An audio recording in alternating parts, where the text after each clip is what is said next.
914 թվականին Ատրպատականի Ամիրա Յուսուֆի կողմից հայոց Սմբատ առաջին թագավորի մահապատժի ենթարկվելուց հետո ամբողջ սրությամբ դրված էր հայոց թագավորության լինել-չլինելու հարցը։ Հայաստանը պառակտված էր, երկիրն անընդհատ ասպատակություններ էր ենթարկվում։ Քայքայվել էին պետական հաստատությունները, կառավարման համակարգն ու բանակը։ Նվաճված էին թագավորության բազմաթիվ քաղաքներ ու բերդեր։ Ստեղծվել էին թագավորական հակատորներ Գագիկ Արծրունու եւ Աշոտ Շապոհյանի գլխավորությամբ։ Կարծես մոտ էր Բագրատունյանց թագավորության կործանումը։ Այդուամենայնիվ երկիրը թեև պարտված եւ թուլացած զրկված չէր թշնամու դիմադրելու կարողությունից։ Այդ օրհասական պահին հայոց թագավորության պահպանման գործը ստանձնեց երիտասարդ թագաժառանգ Աշոտը,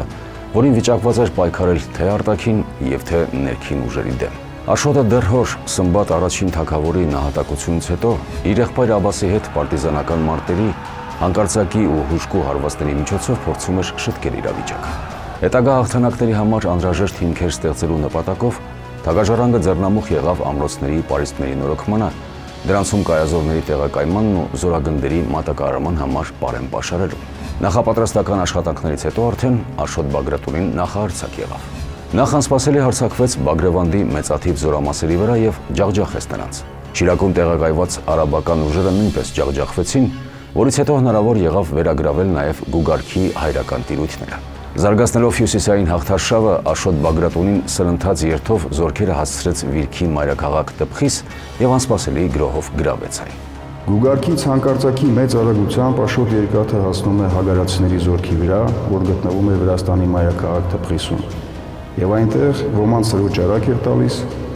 իսկ պատվական մարդկանցից ոմանց բռնելով շղթայակապ պահում էր բանտում, որպեսզի գրավաթափ անելով նրանց փոխանակեր այն քրիստոնյաների հետ, որոնք բռնված էին չար ոստիկանի ձեռքով։ Հովհաննես Դրասխանակերտցի,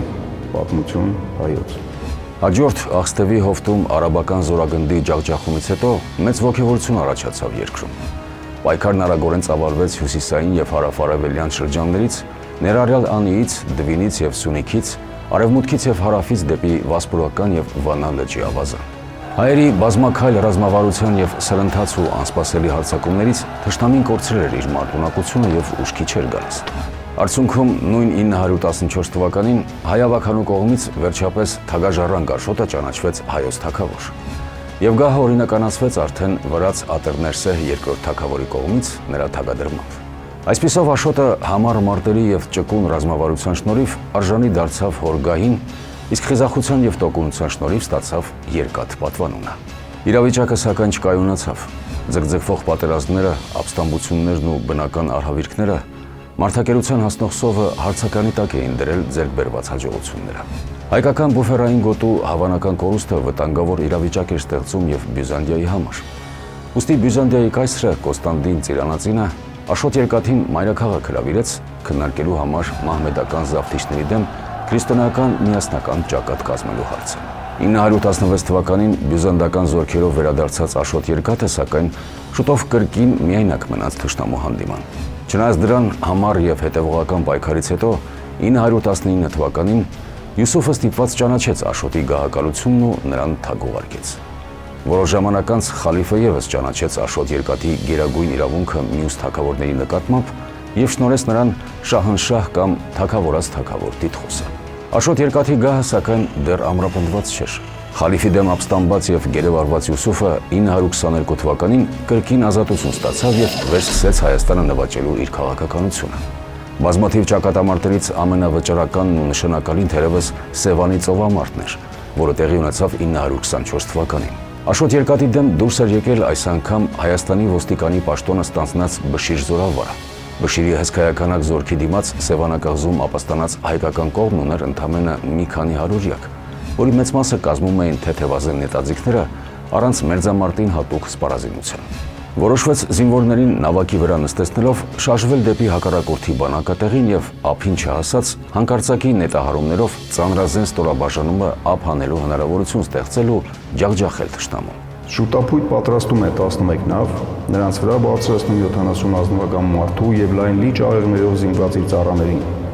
որոնք քաջակորով եւ նետաձգության մեջ հմուտ մարդիկ էին եւ գրեթե մազից էլ չէին վրիպում։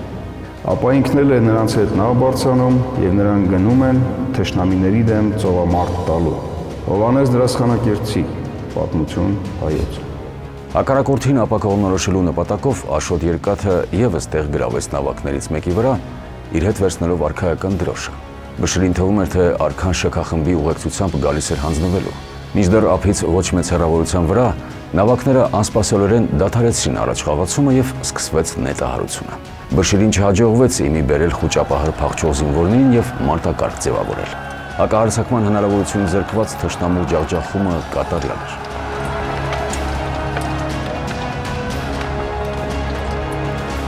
Սևանի ծովամարտից հետո շուտով Հայաստանը ձերբազատվեց թե Բյուզանդիայի հավակնություններից, թե Ատրպատականի սադջանների ոտնձգություններից եւ թե հասավ արաբական խալիֆայության գերիշխանության լիակատար թոթափմանը, հրաժարվելով անգամ խիստ կրճատված հարկերը վճարելուց։ Այսպիսով, Աշոտ Երկաթի համառ պայքարի շնորհիվ Բագրատունյաց թագավորությունը այլևս ամրապնդված էր եւ երկիրը թևակողեց տնտեսական ու մշակութային բարգավաճման ուղին։